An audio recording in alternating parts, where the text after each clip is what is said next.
ईशमीशान निर्वाणरूपम् विभुं व्यापकं ब्रह्मवेदस्वरूपम्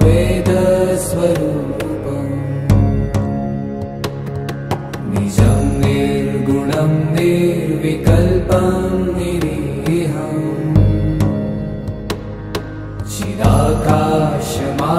चिदाकाशमाकाशवासं भजेऽहम्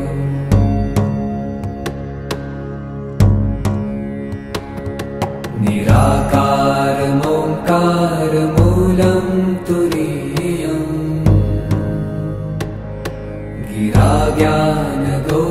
गिराज्ञानगोतीतमीशं गिरीशम्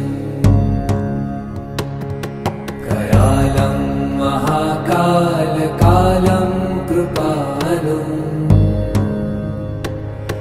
गुणागार संसारपारं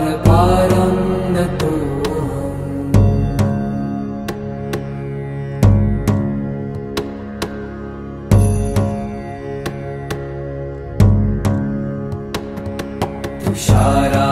तुषाराद्रिसङ्काश गौ